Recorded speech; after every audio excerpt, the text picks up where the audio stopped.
சென்னை அண்ணா நகரைச் சேர்ந்தவர் கோகுலகிருஷ்ணன். இவர் சென்னையில மிகப்பெரிய ஜவுளி அதாவது டெக்ஸ்டைல் நிறுவனத்தை நடத்திட்டு வராருங்க. சென்னை மட்டுமில்ல வட மாநிலத்திலும் இவருக்கு நிறைய பிரான்ச்சஸ் இருக்கு.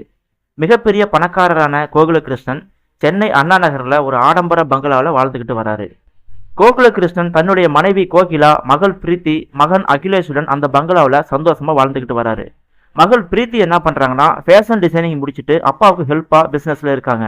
மகன் அகிலேஷ் என்ன பண்றாருன்னா டாக்டருக்கு படிச்சுட்டு வராரு.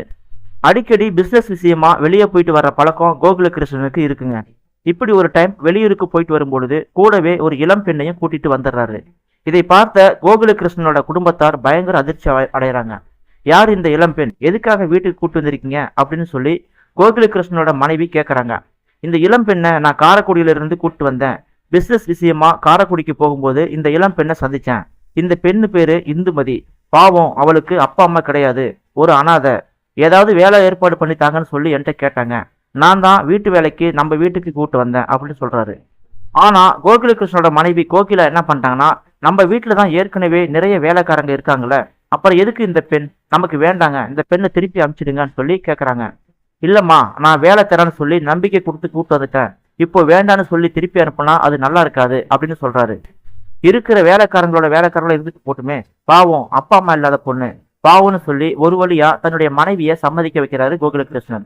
அடுத்ததா அந்த வேலைக்கார பெண் இந்துமதிய அவளுக்கு சொந்த பந்தம் யாரும் கிடையாதுன்னு சொல்லி தன்னுடைய பங்களாவில் ஒரு ரூம் ஒதுக்கி கொடுத்து அந்த ரூம்ல தங்க வைக்கிறாரு கோகுலகிருஷ்ணன். நாளடைவுல கோகுலகிருஷ்ணன் மற்ற வேலைக்காரங்களை விட இந்துமதி மேல அதிக அக்கறையா இருக்காரு. அடிக்கடி பிசினஸ் விஷயமா வெளியே போயிட்டு வரும்பொழுது ட்ரெஸ் வாங்கி வந்து தர்றது, வெளியூருக்கு போயிட்டு திரும்பி வரும்பொழுது அவளுக்கு பிடிச்சதா வாங்கி கொண்டு தர்றதுன்னு சொல்லி கோகுலகிருஷ்ணன் செஞ்சுட்டு வராரு. அடிக்கடி பிசினஸ் விஷயமா வெளியே போயிட்டு வரும் பொழுது இந்துமதிக்கு ட்ரெஸ் வாங்கிட்டு வந்து தர்றது, இந்துமதிக்கு பிடிச்ச மாதிரி உணவு பண்டங்களை வாங்கிட்டு வந்து தர்றதுன்னு சொல்லி கோகுலகிருஷ்ணன் செஞ்சுட்டு வராது. இதையெல்லாம் ஆரம்பத்துல சாதாரணமா எடுத்துக்கிட்ட கோகுலகிருஷ்ணனோட மனைவி ஒரு கட்டத்துல கோகுலகிருஷ்ணன் கிட்ட இதை பத்தி நேரடியாவே கேட்கறாங்க. என்னங்க இதெல்லாம், பாவம் அப்படின்னு சொல்லி வேலை போட்டு கொடுத்து வீட்டோட தங்க வச்சிங்க. மற்ற வேலைக்காரங்களை விட இந்த வேலைக்கார பொண்ணு மேல அதிக அக்கறையா இருந்தீங்க. இப்ப என்னடனா வெளியூருக்கு போயிட்டு வரும்பொழுது அவளுக்கு பிடிச்ச மாதிரி தின்பண்டம் துணியெல்லாம் வாங்கிட்டு வந்து தர்றீங்க. இதெல்லாம் நான் எப்படி எடுத்துக்கிறதுன்னு எனக்கு தெரியலைங்க அப்படின்னு சொல்லி அந்த இந்துமதியை பத்தி ரொம்பவும் ஆதங்கப்பட்டு தன்னுடைய கணவர்கிட்ட ஆர்கியூமெண்ட் பண்றா. சொல்லுங்க, மற்ற வேலைக்காரங்கள்ட்ட இல்லாம அக்கறை இந்த பெண்ணுகிட்ட மட்டும் காட்டுறீங்களே, அதுக்கு என்ன காரணம் அப்படின்னு சொல்லி கேட்கறாங்க. அதெல்லாம் ஒண்ணும் இல்லம்மா, அப்பா அம்மா இல்லாத சின்ன பொண்ணு இல்லையா, அதனாலதான் பாவப்பட்டு ஏதாவது வாங்கிட்டு தரேன் அப்படின்னு சொல்லி சமாளிக்கிறாரு கோகுலகிருஷ்ணன். இப்படியே போயிட்டு இருக்கும்போது அன்னைக்கு ஒரு நாள் அந்த வேலைக்கார பொண்ணு இந்துமதிக்கு உடம்பு முடியாம போகுதுங்க. கோகுலகிருஷ்ணனோட ஃபேமிலி டாக்டர் வந்து இந்துமதிக்கு ட்ரீட்மெண்ட் கொடுத்துட்டு போறாரு. அன்னைக்கு நைட்டு கோகுலகிருஷ்ணன் மட்டும் யாருக்கும் தெரியாம இந்துமதியோட ரூமுக்கு போயிட்டு கொஞ்ச நேரம் இருந்துட்டு யாருக்கும் தெரியாம வெளியே போறாரு. ஆனா இந்த காட்சியை எல்லாம் மறைஞ்சு நின்று கோகுலகிருஷ்ணனோட மனைவி பாக்குறாங்க. அடுத்த நாளும் கோகுலகிருஷ்ணன் இந்துமதிக்கு தேவையான மருந்து மாத்திரைகளை வாங்கிட்டு வந்து கொடுத்துட்டு அக்கறையா நலம் விசாரிக்கிறதுன்னு சொல்லி கோகுலகிருஷ்ணன் இப்படியே பண்ணிட்டு இருக்காரு. இந்த காட்சியை எல்லாம் பார்த்துக்கிட்டு கோகுலகிருஷ்ணனோட மனைவி தன்னுடைய மகள் பிரீத்தி கிட்ட சொல்லி ரொம்பவும் புலம்பிக்கிட்டு இருக்கா. உங்க அப்பா சரியில்லைம்மா, எங்க இருந்தோ ஒரு வேலைக்கார பெண்ணை கூட்டு வந்து நான் வேணான்னு சொல்லி கேட்காம அப்பா அம்மா இல்லாத பொண்ணு அப்படின்னு சொல்லி பரிதாபப்பட்டு நம்ம வீட்டிலேயே தங்க வச்சு இப்போ அந்த பெண்ணை விழுந்து விழுந்து கவனிக்கிறாரு. இது என்னமோ எனக்கு தப்பா படுதுமான்னு சொல்லி ரொம்பவும் புலம்புறாங்க. உங்க அப்பாவோட போக்கு எனக்கு பிடிக்கலம்மா. அடுத்த வாரம் உனக்கு நடக்க இருக்கிற நிச்சயதார்த்தம் நல்லபடியா முடிஞ்சு சீக்கிரமா உனக்கு கல்யாணம் நடந்துச்சுன்னா நான் அதை பார்த்துட்டு சந்தோஷமா கண்ண முடிடுவேன், சந்தோஷமா செத்து போயிடுவேன்னு சொல்லி குலுங்கி குலுங்கி அழுகுறாங்க. அம்மா, அப்படிலாம் சொல்லாதீங்க, அப்பா ரொம்ப நல்லவர், நமக்கு தெரியாதா, அந்த பொண்ணுக்கு யாரும் இல்ல, சொந்த பந்தம் யாரும் இல்லைன்னு சொல்லி கொஞ்சம் பாசமா இருந்திருப்பாரு. அந்த பொண்ணை பார்த்தா தப்பான பொண்ணு மாதிரி தெரியலம்மா, நீ மனசை போட்டு வீணா குழப்பிக்காதன்னு சொல்லிட்டு தன்னுடைய அம்மாவை ஆறுதலப்படுத்துறாங்க அந்த பிரீத்தி. அந்த டைம்ல கோகுலகிருஷ்ணன் அந்த வேலைக்கார பெண் இந்துமதியோட ரூமுக்கு போறத கோகுலகிருஷ்ணனோட மனைவியும் மகள் பிரீத்தியும் கவனிக்கிறாங்க. நான் சொன்னா நீ நம்பலம்மா, அங்க பாருமா, இப்ப மணி என்ன ஆகுது, நைட்டு 11 மணி ஆகுது. இந்த டைமுக்கு உங்க அப்பா எதுக்காக அந்த வேலைக்கார பெண் இந்துமதியோட ரூமுக்கு போகணும் அப்படின்னு சொல்லிக்கிட்டு அந்த ரூமை நோக்கி அம்மா மகள் 2 பேருமே நடக்கிறாங்க. அந்த ரூமுக்குள்ள அந்த வேலைக்கார பெண் இந்துமதி கோகுலகிருஷ்ணனோட கையை பிடிச்சுக்கிட்டு கதறி கதறி அழுகுறாங்க. அந்த வேலைக்கார பெண் இந்துமதி குலுங்கி குலுங்கி அழுதுகிட்டே சொல்றாங்க, வேணாம்பா, நான் ஊருக்கே போயிடுறேன், ஏதாவது ஒரு ஹாஸ்டல்ல சேர்ந்து நான் தங்கிக்கிறேன், ஏதாவது ஒரு கம்பெனில நான் வேலை பார்த்து பொழைச்சிக்கிறேன், என்ன நீங்க எம்எஸ்சி வரைக்கும் படிக்க வச்சிருக்கீங்க, அது போதும்பா, என்னால உங்களுக்கு தான் பயங்கர சிரமம், பயங்கர கெட்ட பேரு, நான் உங்க முதல் மனைவியோட பொண்ணுன்னு சொல்லி சித்திக்கும் தங்கச்சிக்கும் அண்ணனுக்கும் தெரியாம இருக்க நீங்க எந்த அளவுக்கு பயந்து பயந்து வாழ்றீங்கன்னு என்னால புரிஞ்சிக்க முடியுது. வேணாம்பா, நீங்க படுற கஷ்டத்தை என்னால பார்க்க முடியல அப்படின்னு சொல்லிக்கிட்டு கோகுலகிருஷ்ணனோட தோல்ல சாஞ்சிக்கிட்டு அழுதுகிட்டே இருக்கா இந்துமதி. இல்லம்மா, நான் செஞ்ச பாவத்துக்கு தண்டனையை அனுபவிச்சு தான் ஆகணும். கல்யாணத்துக்கு முன்னாடி நானும் உங்க அம்மாவும் உயிருக்கு உயிரா காதலிச்சோம். அந்த உரிமையில நாங்க நெருங்கி பழகிட்டோம். அதாவது கணவன் மனைவியா வாழ்ந்துட்டோம். அதனால உங்க அம்மாவை நான் கல்யாணம் பண்றதுக்கு தீவிரமா இருந்தேன். ஆனா உங்க அம்மா அந்த டைம்ல வந்து ஒரு குண்டை தூக்கி போட்டா. என்னுடைய இதயமே நொறுக்கி போற மாதிரி ஒரு விஷயத்த சொன்னான். அது என்னன்னா, அனாதையா இருந்த உங்க அம்மாவை எடுத்து வளர்த்த ஒரு பணக்காரரோட பொண்ணை எனக்கு கல்யாணம் பண்ணி தர்றதா எங்க அப்பாவும் அந்த பணக்காரரும் சேர்ந்து முடிவு பண்ணியிருக்காங்க போல. அந்த டைம்ல உங்க அம்மா என்னை சந்திச்சா. அப்ப என்ன சொன்னான்னா, என்னை குழந்தையிலிருந்து தூக்கி வளர்த்து படிக்க வச்சு ஆளாக்கணவரோட அந்த தெய்வத்தோட பொண்ணை உங்களுக்கு வாழ்க்கை துணையா கல்யாணம் பண்ணி தர போறாங்க. அந்த பொண்ணோட வாழ்க்கைக்கு இடைஞ்சலா நான் இருக்க விரும்பல. எனக்கு மனசாட்சி இடம் தெரியல அப்படின்னு சொன்னான். என்னம்மா சொல்ற அப்படின்னு சொல்லி கேட்கவும், ஆமாங்க, என்னை சின்ன வயசுல இருந்து தூக்கி வளர்த்த ஆளாக்குன அந்த பெரியவரோட பொண்ணை தான் உங்களுக்கு கல்யாணம் பண்ணி தர போறாங்க. அவங்க பேசிக்கிட்டாங்க, நான் கேட்டேன். தெரியாம நம்ம 2 பேரும் சேர்ந்து லவ் பண்ணிட்டோம். இந்த விஷயம் எங்க வீட்டுக்கு தெரிஞ்சதுன்னா என்னுடைய தங்கச்சியோட வாழ்க்கைக்கு நான் பெரிய பாதகமா அமைஞ்சிருவேன். அவ என் கூட பிறக்கலனாலும் என் தங்கச்சி தான். அவ என் மேல அந்த அளவுக்கு உயிரா இருப்பா. அவளோட வாழ்க்கையில நான் இடைஞ்சலா இருக்கிறதுக்கு என் மனசாட்சி ஒத்துக்கல அப்படின்னு சொல்லி என்கிட்ட சொன்னான். என்னை சொந்த அக்காவா ஏத்துக்கிட்ட அந்த பொண்ணுக்கு என்னால துரோகம் பண்ண முடியாது. என் தங்கச்சியோட வாழ்க்கையில நான் இடைஞ்சலா இருக்க முடியாது.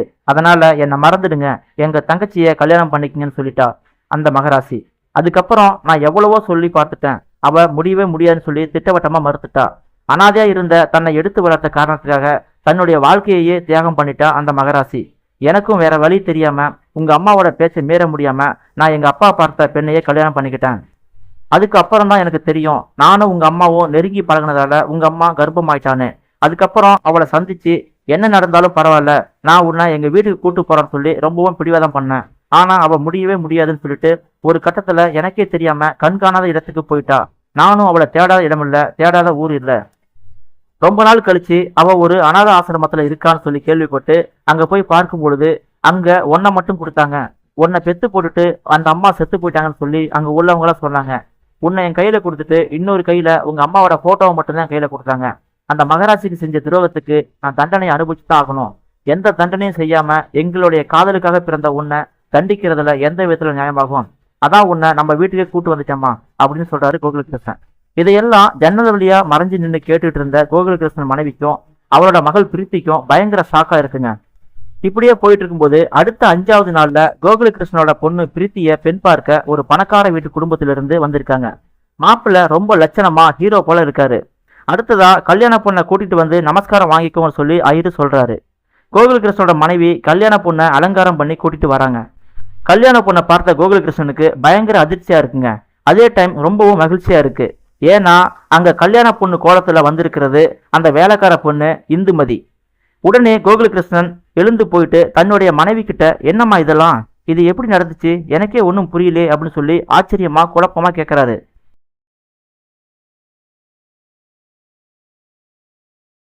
எல்லாம் எனக்கு தெரியுங்க.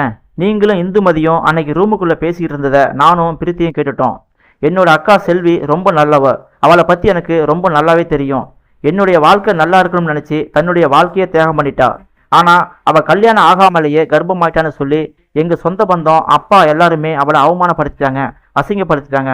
ஆனா என் மேல பாசமா இருந்த என் அக்கா நான் கேட்டா சொல்லுவான்னு நினைச்சு அவள்கிட்ட எவ்வளோ கேட்டு பார்த்தேன். ஆனா அவ கடைசி வரைக்கும் தன்னுடைய கர்ப்பத்துக்கு காரணமான ஆளை யாருன்னு சொல்லி காட்டி கொடுக்கவே இல்லை.